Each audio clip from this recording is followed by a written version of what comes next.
All right, it's the Sit Down Zumock podcast, STZ. It's me, Florida's greatest comedian, chadzumock, the captain, steering the ship. With me, as always, Tyler. Tyler, how the hell are you? I'm good. Awake. We have a very special guest today, a friend of mine, a person I've known for a while, very funny comedian, the one and only, is it Miss Esther Ku? Should we say Ms. Esther Ku and her dog. What the hell's this dog? Mango.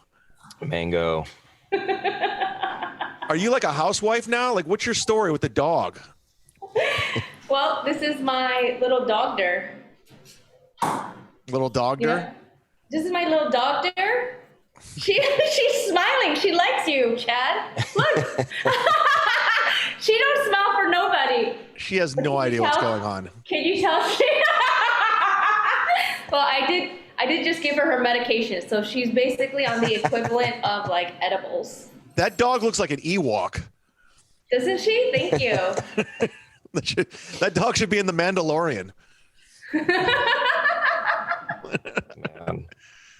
All right, Esther, before we get going, I want you to plug everything you have just in case nobody watches to the end. Let's get it right now.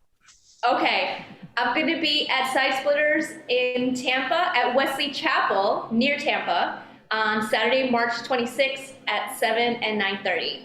I'm going to come down to visit you. That's at the end of the month. Wesley Chapel, it's about 20 minutes from Dale Mabry, Side Splitters, and about 30 minutes from Tampa. It's a great little venue, and Esther's great. She's always very funny. One of my favorite people. Now, Esther, I wanted to talk to you because we're like one of the few of many comics that have relocated and transplanted after LA was shut down. What happened with you? I honestly haven't talked to you. Like, what made you leave LA? Well, I was scared of the coronavirus. And I was like, I need to go to a smaller city where the chances of me getting the coronavirus is lower. So I was like, let me just move back to Miami, because LA is just so overcrowded. So I was at the beginning, I was super, super COVID conscious. And, I read all the medical papers and I was like, holy shit, this thing is going to cause a lot of pain and destruction. So let me just, remove myself from the equation. Mine had nothing to do with COVID. I hated LA. I just hated everything. I don't blame you. Like when I first moved, because I started there and I moved back in 2018. As soon as I got there, Brody died. Patton Oswalt canceled me. And I saw all the phoniness that was going on. I couldn't handle it anymore. I'm not built for it. Yeah, you're like a real person. You're a real live boy, chadzumock. You're like Pinocchio. I just couldn't handle it. I'm just, as I get older, I just see all the bullshit and I just don't want to play the game anymore. I don't have it in me. I mean, you've been very successful with comedy. I don't know, like, what is it? It's tough because it's not like we're like 23 showing up to LA being like, hey, I want to do comedy. It's like when you're a little older, it's true. It's tougher to kind of put up with it. What was your first break? Last Comic Standing in 2008. Who was on that season? It was Louis Ramey, Adam Hunter, God's Pottery. Oh, wow. Who gives a shits? I'm just kidding. I like Adam. I know. Adam is awesome. How far did you go? I made it into the house. Ooh. And then I was like, I ran out of clean material. So hopefully I get kicked out the first week. And that's when you had to go to the house. I forgot about the house. Yeah, they made us live in this house. Who won it that season? Eliza. Oh, that's right. Yeah. Oh, you know what's great? Little connection. You got it.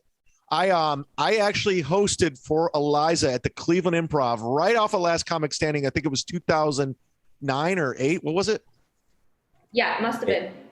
Yeah, it was her first improv she ever did. And like it was her first headlining set. And she was freaking out because she just won this thing and They threw her in the Cleveland Improv and the old Powerhouse. And I hung out with her all weekend long, and she was like freaking out that she had to do 50 minutes. Yeah, because it's like, I think Louis Ramey was the only one who could really headline out of all of us who made it into the house. Yeah.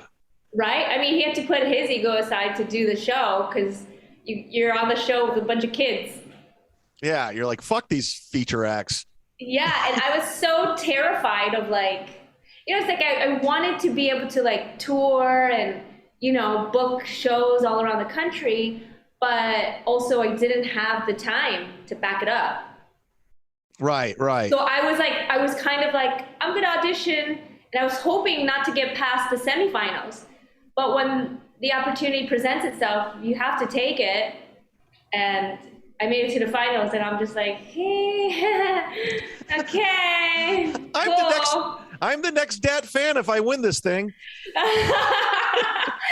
So it was tough for me because it's like I hadn't done anything TV, and YouTube had just come out. It's not like people were like doing their own podcasts or TV shows or anything. When did you do the MTV stuff? What was the whole thing? All the Girl Code? Jessie Mae Palooza and everybody. When was that? That was like 6 years ago, 7 years ago. You probably got some exposure from that because everybody seems to be doing well from that. The comics. Yeah, that was a great show, especially because like we just wrote our own material. You know what I mean? I think that's what made this show so successful because they just asked us questions and we just answered it. So the whole show is our own point of view, our own opinions on whatever the topics that they threw at us. You remember the VH1 Remember the whatever the shit, like, and they always had talking heads like Godfrey and Hal Sparks. I did the last season of that and they just never aired it. Like, that's my career. Like, I miss everything at all times. Like, I was supposed to do Conan and they canceled it. Oh my God, really? How close were you? Well, I went to Conan with Mark Norman because he did his Conan. I met JP Buck there. And I got his contact and I sent him my shit. And he goes, yeah, this is great, man. He goes, let's get you in rotation. And then COVID hits. And then then Conan goes away forever. And I'm like, all right, this is what it is. Oh, man. Well, that's everybody's excuse. I was about to hit it big and then COVID hit. It's not my fault. Yeah, I was about to get a Netflix special. I was about to. There's all kinds of stuff. I was going on Joe Rogan. Oh my God. You actually did go on Rogan, right? I remember hearing you on there. Did you watch it? Or did you listen to it? I think I listened to it. I've listened to a lot of your stuff, and I'm going to get into one thing real quick. Oh my God. Well, why don't we talk about you? No. No, this is Why don't we talk about This is not an interview, it's an investigation. So let me continue my path. Tyler, what department do you work for? He's in his car like he's a detective. He's human resources. Yeah, right. Yeah. I just need to make sure that this stays clean. Oh, are we supposed to do a clean show? No. I would never have had you on if it was a clean show. Okay. Now I want to talk to you about this because doing radio, like, and we'll get into this, Tyler, because you have a question.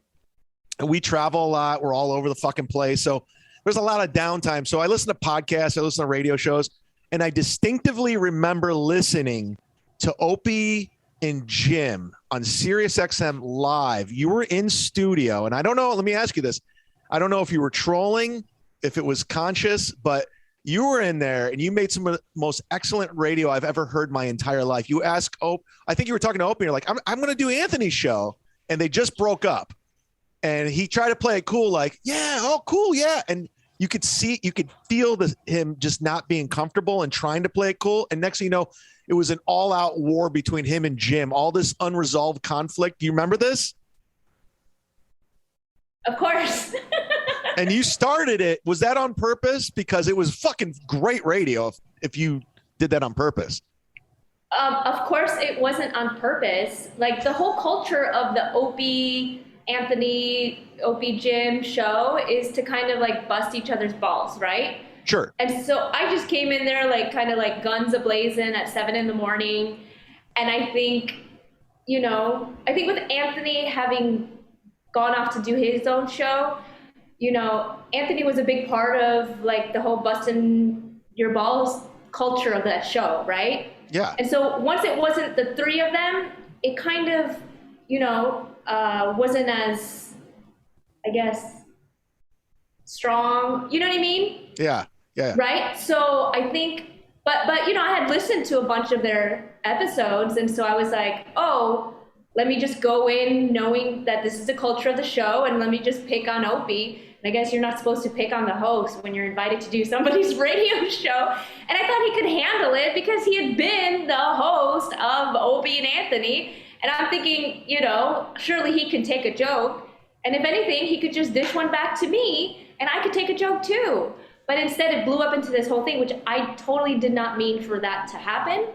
I just meant to kind of like make fun of him and we laugh and we move on. Like, I just wanted to be entertaining and make, listeners at home laugh, not to like, destroy and create Radio World War III. Oh, it was definitely entertaining. I still listen to it. Hey, Tyler, if you ever get a chance, go on YouTube. It's still there. And it's the most uncomfortable, awkward segment because Opie and Anthony and Jim, they've worked together forever, and it was a powerhouse radio show. And you could totally tell Jim and Opie are not on the same page. And there's so much unresolved conflict between the two of them. And Mrs. Ku over here, Miss Ku fucking just came in there and dropped a grenade and it just blew up and it was beautiful. Oh, man. It was great though. And there's a lot of ONA people that listen to my podcast from Kumia's show and Kevin and all that. So they love hearing these stories. So definitely that was one of the top moments of that Opie and Jim show. Tyler, you got to listen to it. It's so awkward. Oh, absolutely. Absolutely. And Ku goes in there with her like, hey, I'm friendly. And next thing you know, she calls us World War III. And then she's like, did I do that? Well, I mean, I don't like to listen to the fight because I was so uncomfortable and it put me in such an awkward position. Like I listened to that show and I'm like, oh, I should have just left and let them work it out. No, it was great. This has nothing put your to do headphones with down me. and walk out. Yeah, I should have just been like, all right, sorry, gotta go. And you literally were like quiet for 20 minutes, letting them two yell at each other. It was fantastic.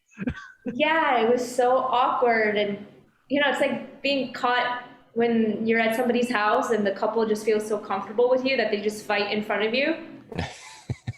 And that's what it was. It was a relationship, and there was a lot of unresolved issues that needed to be addressed. And Opie could not keep it from being. He couldn't let it go. Like he couldn't believe you brought up Anthony's name, and he's just like he was like fucking seeming like I gotta talk about this. And then I guess that was an unspoken rule. Like you're not supposed to bring up the ex's name. Tyler, you gotta listen to it. And I did. Absolutely. And I mean, I don't know. Like I just meant to go like this, like boop, and then like this whole house of cards just falls down. Oh yeah, I didn't mean for all that to happen. You're a terrible Jenga player. You fucking destroyed. It was great though. I love it. I love tension. I love friction. And I mean, I was on a podcast with Kevin Brennan for 2 years, so I'm obviously built for that. What do you mean you're not on it anymore? Oh no. Oh, every time I talk to you, you're like, fuck that podcast and I'm not doing it. And then I'm back. No, I'm going on 4 months strong of I'm done. Sobriety? That too. I'm off the sauce, but Kevin's like, listen, we both agree he's funny but he's just very difficult to deal with. Well, he's at the end of his life. And so yeah, he's almost dead. Can you blame him for just wanting to take everybody down with him? He's like, come here, Chad, bring you down like an anchor. Are we gonna compare Kevin to Putin right now? Yeah, he's Putin. He literally is Putin. He's invading countries and allies and fucking over everybody. It's everyone disaster. Close to Kevin's like, hey man, I don't know. It's true. You ever seen that Michael Douglas movie Falling Down where he just starts going crazy with a gun? And that's Kevin. He's just fucking taking down people. It doesn't matter. It doesn't matter if you helped him. It doesn't matter if you made him $10,000 on Sound Exchange. It doesn't matter if you got him more Patreons. You're the enemy now, and I'm the enemy. It is what it is. Funny enough, I'm the one who helped him get on Kumia's podcast network. Really? Yeah, because Kevin, like, he feels comfortable, like, asking me for favors, but, like, nobody else. So, like, years ago, he was like, how did you get on so-and-so's podcast, like, at the Kumia station? What was it called? Compound Media, or the Kumia station. Yeah, so he messaged me, he goes, who runs Compound? And I connected him and Keith the Cop. Oh, he burned that bridge. He would never acknowledge that. Well, he burned that bridge. Keith the Cop hates his guts now, too. Not surprised. I don't know the backstory. But it's so funny. Like, you know, everybody that helps the guy out, he just fucks him over in the long run. It's so funny. But you know what's so funny is you and I did a podcast years ago at the Hollywood Improv, and we talked about Kevin, and I guess his wife heard it, and she fucking hates me because of it, because we were talking about Kevin and his relationship with his wife, and you were talking about it. I don't remember it, but she listened to that podcast and, like, I don't want you around Chad. Like, I became public enemy number one. What did you say? I think we were both saying how Kevin's wife, like, has him on a leash. I don't know exactly the wording, like his wife's bitch or something. We said something along the lines of that, and she didn't take kindly to it. I know what we said. What was it? I don't remember. We said she shouldn't be listening. That'll do it. That's true. She shouldn't have been fucking listening. We're doing a podcast. That's exactly what we said. I mean, is that so bad to say? I think it's like, yeah, let the guy work. Let him do what he does. And I agree 100%. Yeah. So I'm on record, not Esther. Fuck Kevin's wife. Make that a sound clip. Me, chad-zumock, Esther's Switzerland. She has a show at Side Splitters on the 24th. Switzerland. You know, Switzerland is taking a stance. Oh, in the fight? Yeah. Oh, yeah. Finally. What's their stance? First time ever. They're pro-Russia? Funny thing, when I went to Zurich, our friends that we were staying with, they were showing us, like, the bunker underground. Like, giving a tour, like, in Switzerland. And, like, we went downstairs, and they have, like, a bunker like they do in Ukraine. And he said everybody in Switzerland has a bunker in their apartment. And we were like, why? And they were like, well, just in case. We were like, just in case what? Like, they're always so neutral, but, like, you know? Interesting. Wow. Esther, are you at your day job right now? Is that what's going on? Selling merch. Are you you work at a t-shirt company? All right, she's dealing with something. This is hilarious. She looks like one of these Time Life operators. I can't get past Mango. Mango's feeling it. Mango the Ewok. Yeah, this is Mango. I want what Mango's on. Esther, where are you right now? I'm at home right now. Okay. Yeah, I have my t-shirts up for sale. You can buy Keep Calm and Just Be Cool in pink or black. And I have purple coming soon. You can buy them on my website. What's your website? funnyku.com. funnyku.com. Nobody gets more run out of the name Ku than Esther. I actually pitched her a show we should do, Ku in the Zoo. Okay. Are you feeling this, Tyler?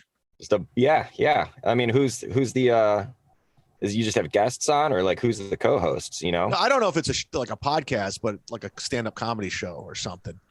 Oh, okay. Or maybe a reality show. I don't know. We'll see. What part of Florida are you living at these days? I'm in Miami. You're in Tampa, right? Yeah. I live in Tampa now, and I love it. I was just on the phone. You know Steve Simone, comedian? I literally was just talking to him because he moved down here at the same time I did. And I swear to God, I don't miss LA. I don't miss anything. And I think the one thing the pandemic has done for me personally is there's no rules. Like, there was supposed to be some rules to what we're doing, but now you can be anywhere and do whatever the fuck you want. Do you feel the same way?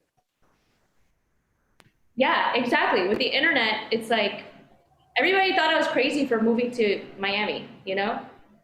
But it's amazing. Like we could just do podcasts anywhere and who cares? You got Wi-Fi, you're good. Yeah, and you can go visit LA if you want. I mean, Tyler was just out there for the Super Bowl. I don't know if he was networking or not.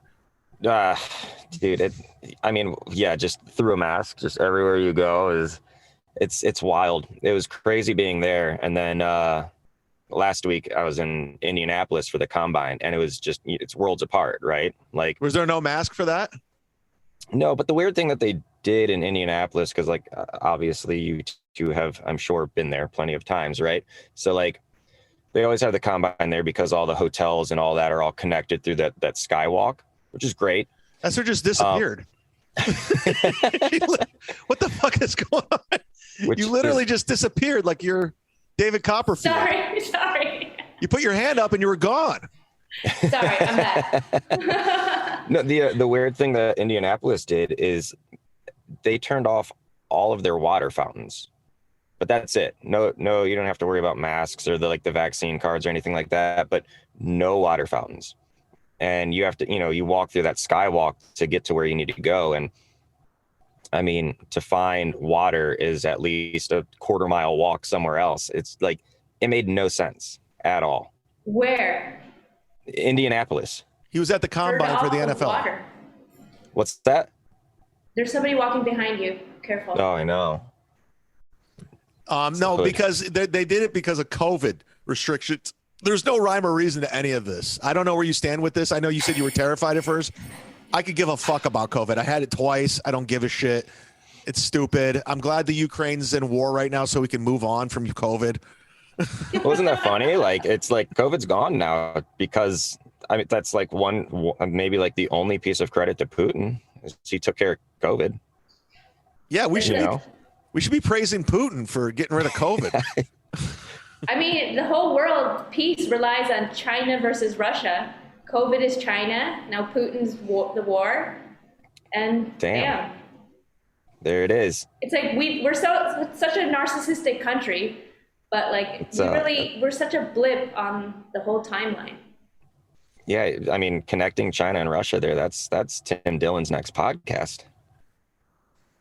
Tim Dillon. You know, Tim Dillon's making $195,000 on Patreon. I have to bring that up every goddamn podcast.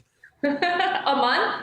A month, $195,000 a month. How crazy is that? I mean, good for him.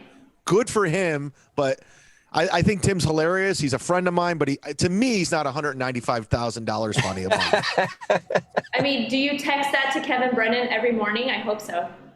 Oh, he's just as livid as I am. Yeah, Esther, Kevin hasn't reached out asking you how you can get in contact with Tim. No, I wonder what's taking him so long. Esther, are you on Patreon? I was, and then I stopped it. You're done with that shit. Yeah, I it's like I set it up, and then I found it hard to kind of like keep up with it. But when COVID started, I stopped smoking weed because I was so worried about like my lungs in case I did get COVID. So maybe now I should start a Patreon. Well, there you go. You got a lot of work to do over there. Well, yeah, what comes back first, like the weed smoking or Patreon? Patreon. Right, Mango? You kind of look like you're in a hostage negotiation, like one of those films, those like we got to like get Esther out of there sort of situation. Why? Is there a bag over my head? Yeah, like there's that AK-47 to your head pretty soon. I don't know what's going on. I worry about it. I got my nice T-shirts here. You're promoting. Always promoting. I love it. And Tyler's at his day job being an FBI agent, just sitting outside in case Russia bombs wherever he is. Me and Tyler look like plainclothes cops. We're like undercover cops investigating situations. Tyler looks like a Ukrainian if you had like subtitles underneath him. Well, that's funny. I am Ukrainian, so I am like watching the skies. Yeah. Are you really? I didn't know that. Yeah. So your people are under attack. I didn't know this. This is close to you. I know. I feel like half bad for not going over there helping. But how, I mean, like when did Like, did your grandfather Oh, come here? I don't. Yeah, I don't have. As far as I know, I don't have any family over there. My grandparents came over, and that's it. I don't speak Ukrainian. I don't anything. I just am. You know what I hate? I hate like people right now, like the people on social media. They're all putting up Ukraine flags, like we're with you. Stop the virus. All this bullshit. It's the same shit as COVID, ice bucket challenge. It's just like the same. That's doing nothing. Putting up the flag to the Ukraine. No, the Russians are going to go, hey, dude, listen, dude. People are putting up their flags on Instagram. We might want to stop this war. Have you checked your feed lately? You know what? People don't want us here. We probably should just turn around and go home because people on Twitter are saying it's I not didn't realize Putin was on Twitter. Is he really? Yeah, you could follow him and you could read the replies to his tweets. People are like, stop this madness. So Putin's on Twitter, but Donald Trump isn't. Okay, makes sense. That's a weird one. A guy causing World War III, but some guy who's obnoxious with tweets. Interesting. I was told, I couldn't find it, but I was told that you could place a bet on when Putin's going to get assassinated. I could not find it though. At DraftKings? I don't believe DraftKings carrying it. No, I couldn't find it. I have like one offshore. FBI.com. That's yep. That's what it's just. Oh, that's right. It was on my email chain. FBI.org. Oh, .gov. .gov, guys, come on. So are you scared of the war since you were scared of COVID? What do you think, Esther? I mean, I'm not scared of it because I don't know if it'll come here. And also I'm not a male 18 to 60, so I'll just be in my bunker. Good luck, guys. Do you have a bunker? No, I have a crawl space, but I think Ukraine is doing a pretty good job kicking Russia's ass right now. That's what it looks like. I've been fascinated by it. Just my family talking and whatnot, and just watching. I don't watch our news. I followed at first I started looking you can find feeds from different cameras in Ukraine, right? Just street cams.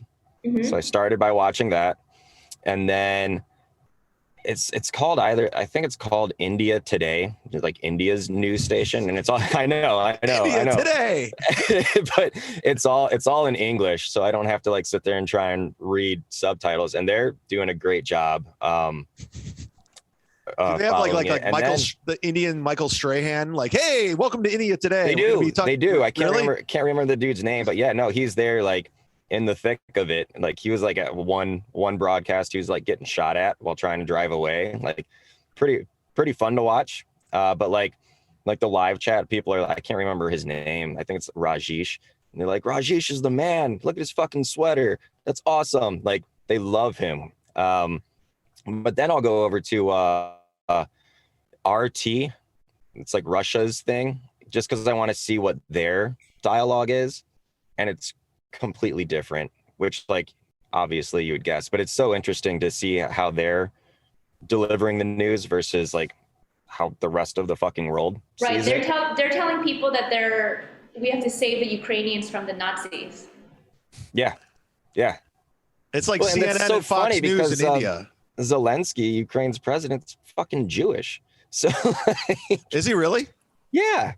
But I heard he's a comedian too. Wasn't he a comedian? Mm-hmm. Yeah, he's he already went down the path that Joe Rogan's going to end up going down. Joe's going to be president one day for us, and they'll be saying the same thing.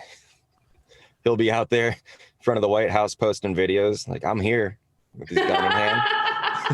All right. Okay. Who's president first? Joe Rogan, Kanye West, or The Rock? It would come down to The Rock and Joe Rogan. I don't think Kanye's doing well. I just don't. Okay. Who would win presidency? Kanye West versus Pete Davidson? Pete Davidson.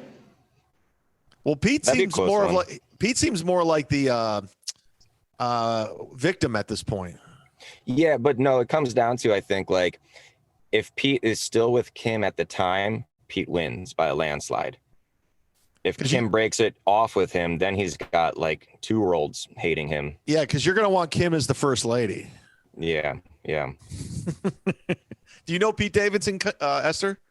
Yes, Pete Davidson is a super nice guy. And ever- I've heard Kanye West is a super nice guy too. Did you ever make out with Pete Davidson? No. All right. Did you? I just don't understand how he became like a sex symbol. I'm like, all right, I guess he's hot now. I can understand the appeal. Can I explain? Please. Yes. It's because his size, like he's super skinny. Tall? I mean, the height helps, but I think guys who are like super skinny, like they can get into crevices a lot easier. And you know, women, we were born with a giant crevice. So like the more like he can get in there, like I like skinny guys.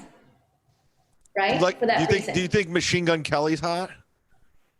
I mean, I like his body type. Are you in favor of the fingernail painting? I mean, I don't really care. I'm not opposed to it. I just don't know where that came from. I can't stand it. It's very beta. I don't like it. I don't think it's cool. I don't know how that. By the way, if the way they dress is like cool, then I'm out. Like I see the outfits they're wearing, I'm like, what the fuck is that? Call me a boomer, call me out of date, call me out of touch. But I grew up in a generation that was cool. I grew up in the 90s. I grew up in the Beastie Boys. I grew up with Pearl Jam. I grew up with Smashing Pumpkins, Guns N' Roses, EPMD, Tribe Called Quest. Cool shit. Cool across the board back in my day. He doesn't dress too wild, right? Yeah, he does. Does he? Dresses like an asshole. I think. All right, I haven't noticed. I have only noticed, like, I guess MGK kind of overshadows him on that whole wardrobe thing. Yeah, I can't keep up. I can't keep up with the kids, Esther. I mean, they are kids to us. They are. That's what I don't get. Like Kim Kardashian, she's like our age, going out with this little boy. But it's fame. They love the fame. I don't know. I think I got so turned off by famous people living in LA. Like I could give a shit. I was in a room with fucking Khloe Kardashian. I could give a shit. Like I don't care. Like I don't. It doesn't. Fame doesn't mean anything to me. I don't know why. I just got really turned off by it. It's an illusion. Total illusion. But if it's somebody I admire and respect, like if, say, for example, I saw Chuck D from Public Enemy, I'd fanboy out. Nobody else would give a shit, but I would because I was a fan of his. But if it's just somebody who's famous, like Cardi B, I could care less. Rack me. You know, let me go back to Kanye being president. Please. Because bringing up Kim made me remember that he bought the house next door to her. That would be helpful as a president, right? Because he would be doing the same shit to the other world leaders, right? Like he'd be like getting the apartment next to Putin, next to the Kremlin, yeah. Like keep an eye on him. That would work. Yeah, I don't know about that. Kremlin sounds like something you buy in a bakery, like next to a croissant. I'll have 2 Kremlins and a croissant, a cronut. Kremlin sounds like it would give me diarrhea. Kremlin looks like the breed of that dog. Oh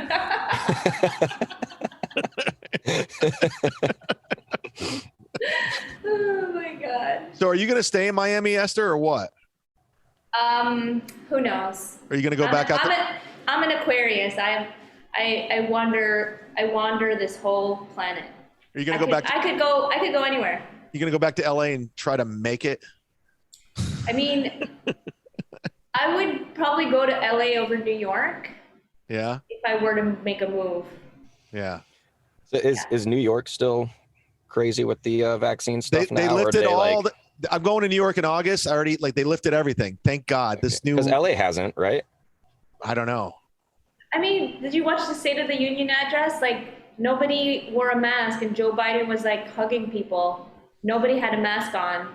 So it's like, well, then why are these people on the West Coast still so paranoid? Yeah. Because they made us scared for 2 years. They put fear into us. And People are still drinking that Kool-Aid. I got to pull this up. Go ahead. Talk amongst yourselves. I was going to say the wildest thing, like while I was in LA, when was the Super Bowl? That was like maybe a month ago now. Yeah. Just walking down the street, like I was the one getting looks because I didn't have a mask on outside, like walking back to my hotel. That was so strange to me. Yeah, there's a lot of I'm better than everybody situation going on. I mean, like if you have your rules in place, fine. Like, I guess I can understand. You still got to wear it inside or whatever. I like, okay, but outside?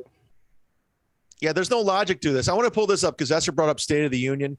And listen, I don't care what side you're on politically. This is something he discussed during the State of the Union. I'll pull it up. It says, during the State of the Union last week, I announced a newly united agenda. 4 big things that all of us, Democrats and Republicans and independents, can rally around. Number 1, beating the opiate crisis. We got to beat that. 2, better mental health. And I agree with both of these. But number 3 on the list, which I want you guys to weigh in, ending cancer as we know it. Number 3, we're going to stop cancer. Not number 1, not number 2. We're going to stop it at number 3. And then number 4, supporting the veterans, of course. Like, how are we supposed to take this seriously? I mean, how are we going to stop cancer? Why is that not the number 1 priority? Like, let's stop fucking cancer. But that's like, okay, then, bring on Tim Dillon again then, right? Because like they probably have some sort of cure, right? I would Beyond like to think chemo. so. I'd like to think support the troops, then stopping cancer. Let's put it in order. They probably have a cure, but the cure doesn't make them money. So, It's true. Exactly. it's like the electric car, like we could have said fuck you to Russia years ago and just had electric cars, but we were like, nah. Yeah, it's a rough time whenever Elon Musk is out there tweeting like, hey, we need to find ways to bring more oil in. It's a weird time. I saw that like Elon Musk could like turn off Teslas in Russia like with one switch of a button. Yeah. And I was like, whoa, do I want a Tesla? Yeah, the fact that someone has that power over your electric car, that is crazy. Like all these like smart devices, I don't know if they're so great. I'm from the 90s too. I like old school things that just run on a wheel. I know. Esther still has a VCR. She has a yellow waterproof Walkman where she listens to her music. You know what I mean? Like, there's something to be said for the vintage. I think that's why Putin is trying to bring the USSR back together. He saw J-Lo and Ben Affleck like, oh, they're together? Let's bring back the 90s. I mean, retro's in. If you think about it, Cobra Kai's #1 streaming on Netflix. People like old school shit. There you go. J-Lo and Ben. I like that. I like to think that Putin was on his Twitter feed and came across J-Lo and Affleck. It's like, oh shit, this brings me back. Yeah. That's awesome. I want Rocky and Draco to fight one more time. That's me. Tyler, you had a question before we started the whole podcast. You wanted to ask Esther. Oh, well, it was all because like I had just gotten back. And so again, I was in LA and then after that, Indianapolis, and now I'm home. And I know that you guys travel a lot, do a lot of shows. It's like climbing a mountain for me to, like, now that I'm home, open up my suitcase and start putting stuff away. It's just sitting there and I don't know when I'm going to get to it. Like, are either of you good at like getting home and like, all right, don't need this. I'm going to put it away. I'm going to do whatever, because my shit's just there.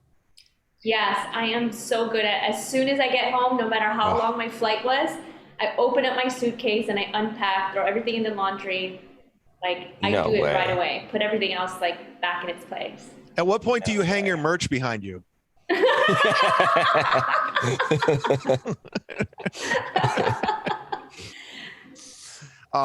I was telling you, I was just in Fort Myers with Florentine last weekend. My suitcase is right there still, just sitting there, just chilling.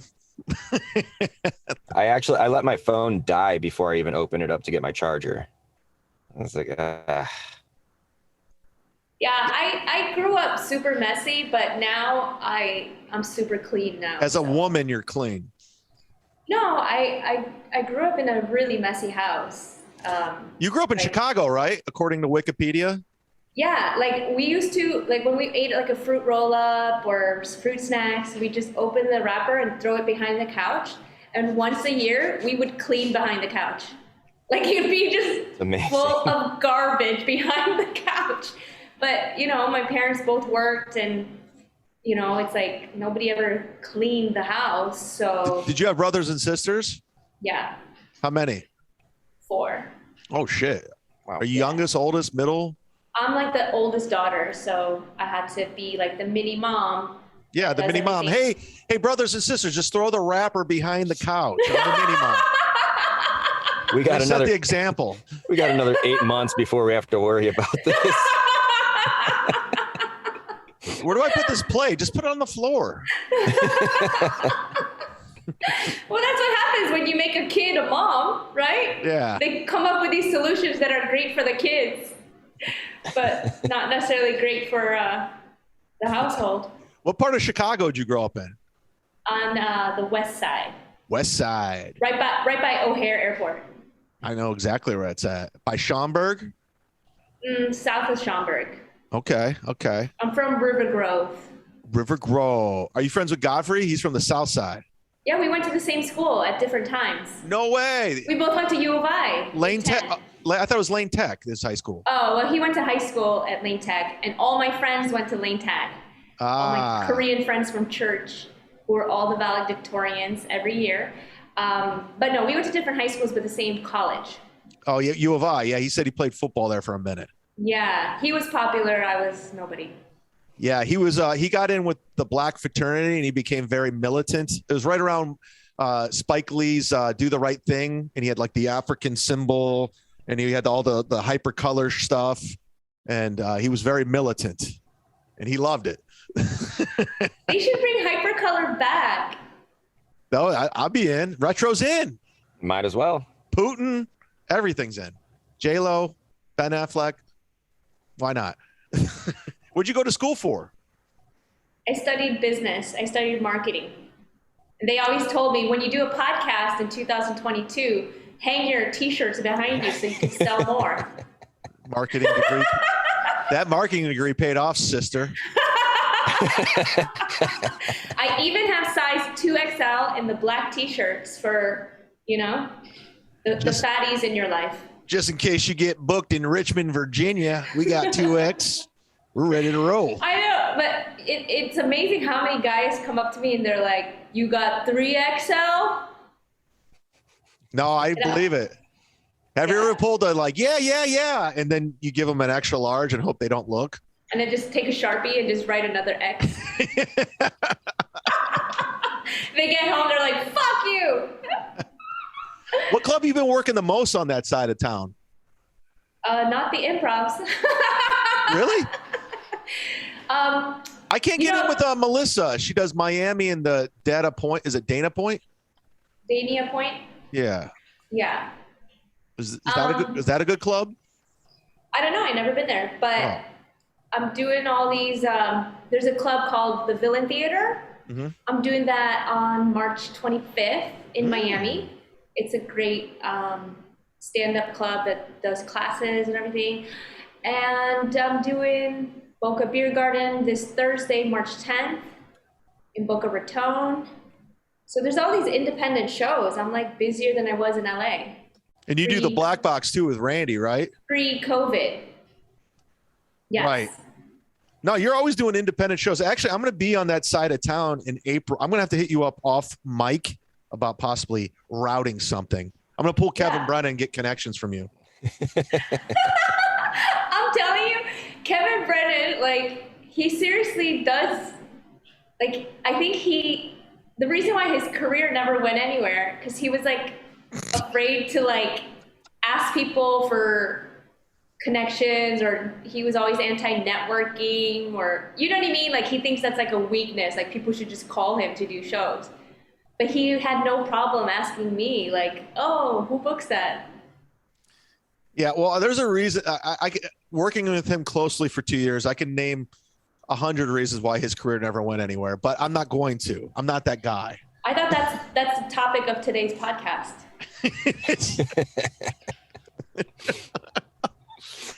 I mean, I haven't spoken to him in 3 months, and you would never think that was the case because he brings me up every single fucking podcast he does from what I hear. What does he say? Everything. Like his new brand now is just lies. He just lies about me. Like, I don't know why. I don't know if he's out of things to talk about. I think Lenny Marcus ran its course. Brian McCarthy ran its course. So now I'm like the thing. And that's just, and then I find out the stuff he's saying. I go, it's a fucking lie. It's not true. Wow. So it's sad at this point. I feel bad. I'm not even mad. I'm like, man, are you that desperate at this point? Like you said, he's almost dead. So he did what he had to do. Comedians are assholes. Just fucking dicks.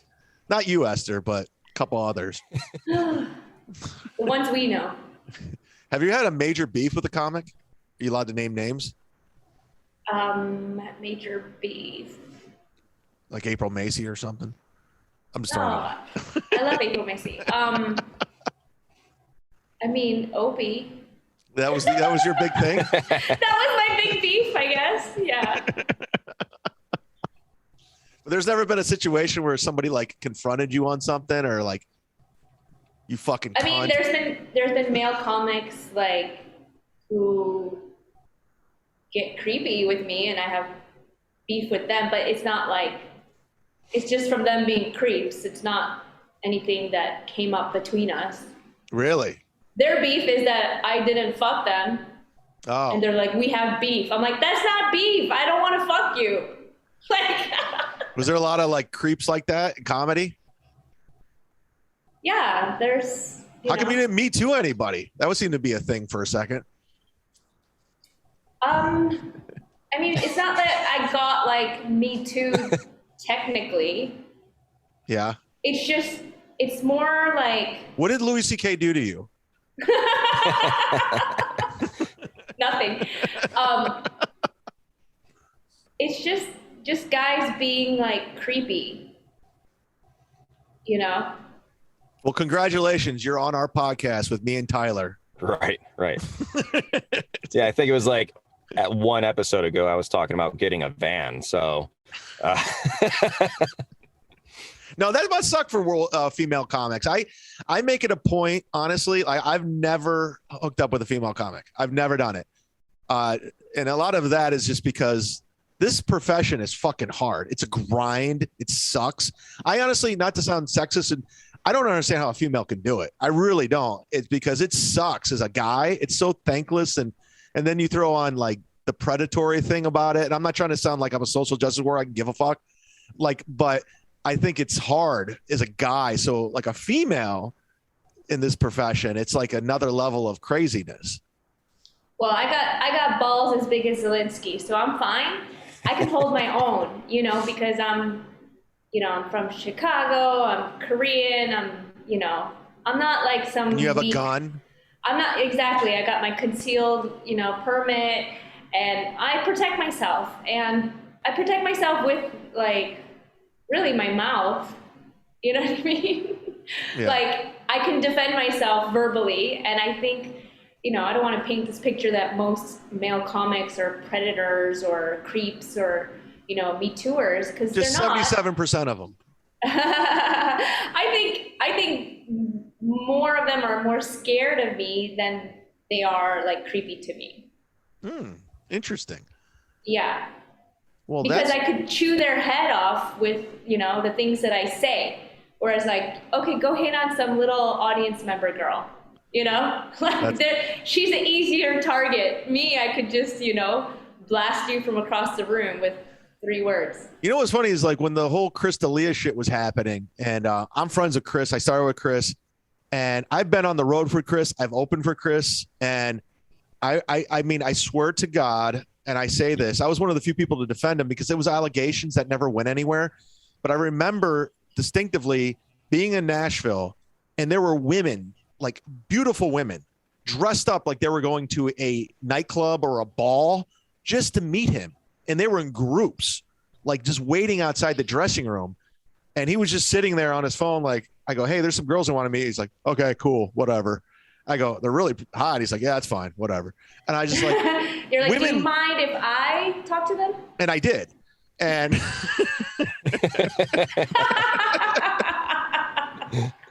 I like to thank Chris D'Elia for his unassisted spill-offs. Like, yeah, Chris. I'd be like, yeah, Chris is going to the bar next door, and they would come over. Is Chris coming? I'm like, yeah, he said he's on his way. He's running late. Next thing you know, I'm hanging You're out. like, with him. if you come to my hotel room, Chris might be there. We'll just wait for him. You might have to wait till 7 in the morning. Yeah, why weren't you part of the article?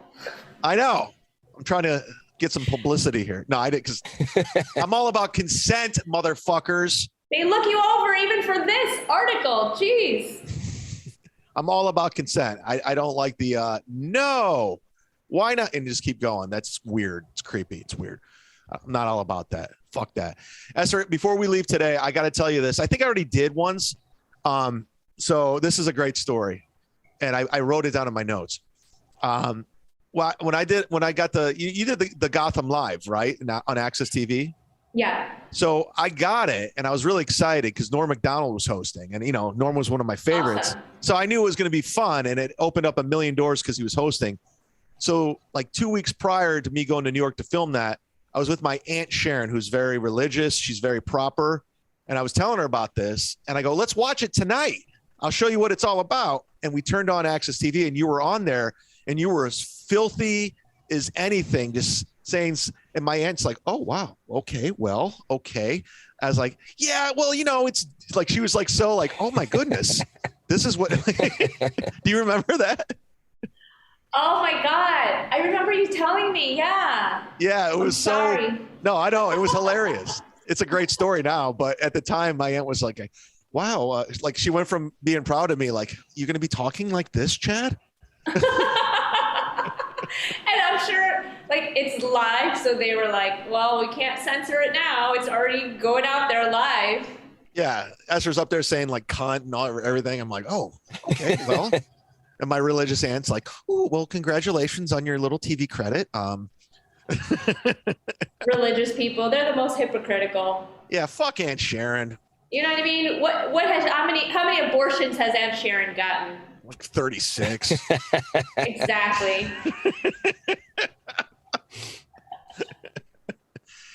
Speaking of abortions, go to Esther's website. Oh, that's not it. Let me pull it up just so people can bookmark it. See, I'm all about the plugs. I like to get the plugs in there. Thank you. Esther has. Oh, what the fuck am I doing? Hold on. Sorry, I'm new to technology apparently. What the hell is going on? I don't know if I can pull up your website. It's Funny Ku. Don't worry about it. It's spelled Ku. There it is. Is that Triumph, this insult dog? Yes. What was this on? That was on Adult Swim.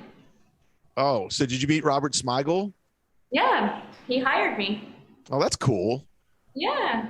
Look at you. Look at you got Triumph. Is your dog's jealous of Triumph right now? I'm trying to teach her how to talk. And you can see all of Esther's dates. March 8th, she's at the Winehouse Social. And then she's at the Beer Garden, like she said, on March 10th. And then she's at the Villain Theater. And you can use the promo code KUKU4KU. That sounds like a drink, an alcoholic beverage. And Saturday, she's here in Tampa at the 26 Side Splitters, Wesley Grove. You should do Mike Calta's show. Have you ever done it? Oh, yeah, I know Mike. I should call him up. Yeah, throw him a text because he'll throw you some.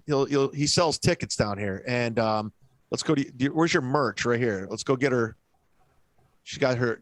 Keep there calm and just be cool. Do you still do Ku in the Gang? Is that a thing? It's been on hiatus, but I still pay my Libsyn monthly fee. I don't know. I'm like, maybe I'll post a podcast soon. Maybe I'll be on it. Maybe. Let's do the Ku and Zoo show somewhere. Oh, I get it now. Zoomock. Yeah. I was like, where did this zoo come from? Yeah. I'm glad you're using your degree to figure out shit. Tyler, any parting words before we wrap this up? No, I mean, I don't have any social media or anything like that, so I can't post the Ukrainian flag anywhere. So I'll just do it here. Oh, there it is. Look at you. You're a better person than I am. There you are. Anything That's you want it. to say to Esther before we go? Any questions before we shut this thing down? No, this has been fun. This has been fun. Fuck Putin. Yeah, there you go. Slava Ukraina. There it is. She knows more than me. Well, but seriously, Esther, I'll come visit you when you're in town. Maybe we grab lunch or something or whatever. And thanks for doing this. And follow her on social media. What's your Instagram? Social media. Media. It's at Esther Ku. Yeah, let me know when you're in town. And Twitter, Esther Ku. And block Putin on Twitter. Yeah, block that motherfucker. Let's shut him down. For Tyler, Anonymous is working on it. Anonymous is on it. All right, for Tyler, I am chad-zumock. Thank you for listening. Leave 5 stars on the iTunes, Spotify. Sign up to the Patreon for as little as $3. Thank you so much. Patreon.com/sitdownzumock. Good night, everybody. Thank you. Thanks, Thank Esther. you. Bye-bye.